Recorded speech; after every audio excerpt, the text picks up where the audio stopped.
Eu sunt Petruț și în această seară o să facem o piesă destul de simplă. Pentru început, trebuie să ne dăm seama de pe ce plan începem piesa. Această piesă o să începem de pe top plane, fiind planul de jos. O schiță simplă cu un dreptunghi.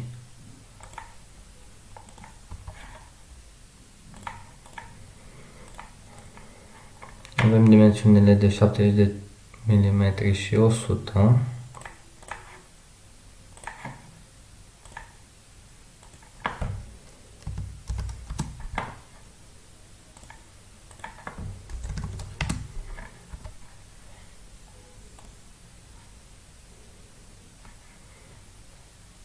Da, și o grosime de 8 mm. O avem aici.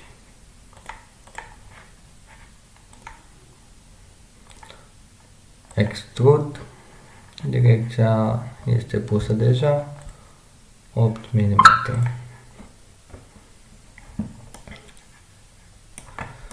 Aceasta este piesa. Acum pe partea aceasta o să facem în continuare această parte,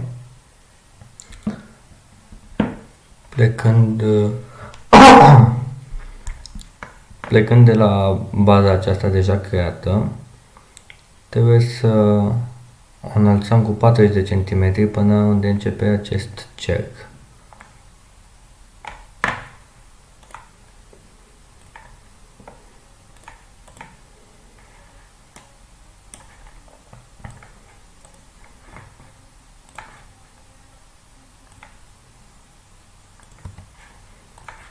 Facem de 48 mai exact.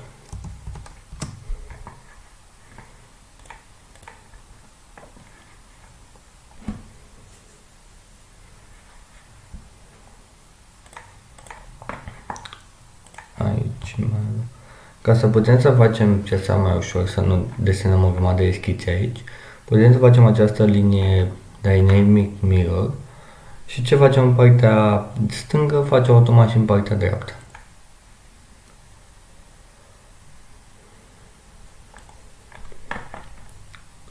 Așa. Și avem de aici prima dată o linie de 8 mm.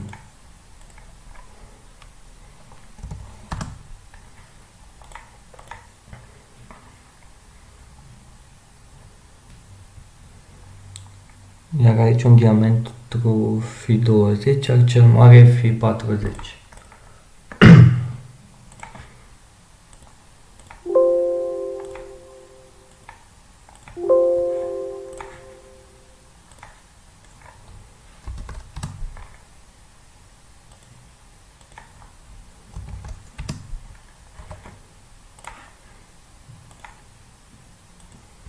Tragem liniile mai sus ca să le putem face tangente.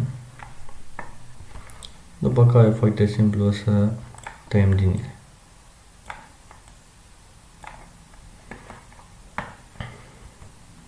Iar acum închidem schița.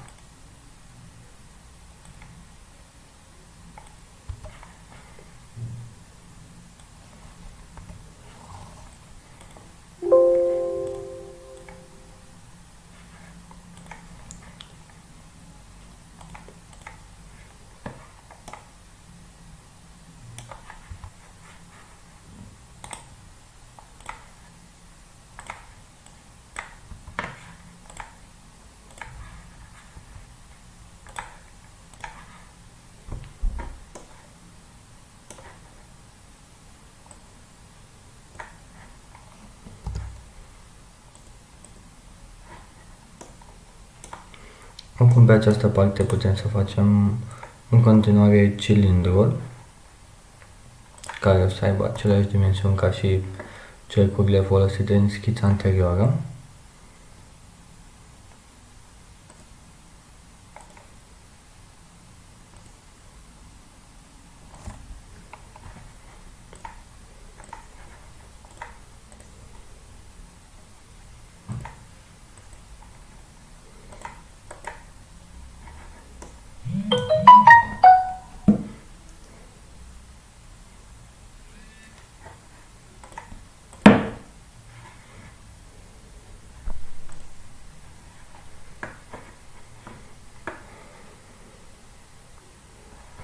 mai exact 30 de centimetri, de milimetri, pardon.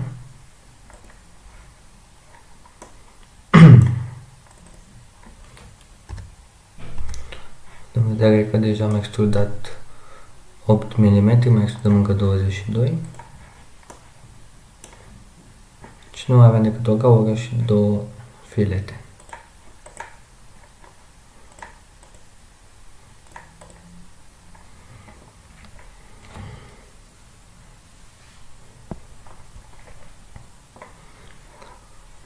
Gaura de aici este la 75 de mm și diametrul 30.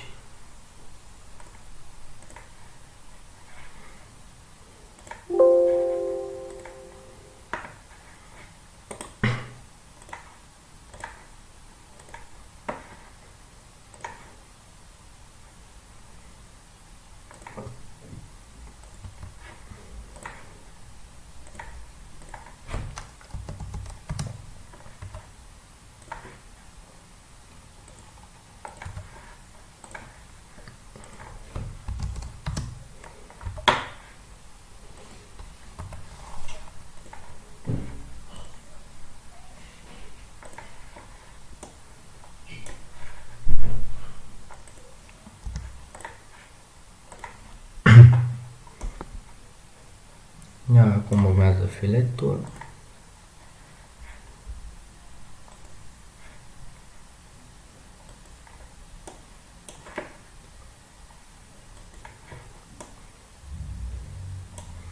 Și aceasta este piesa.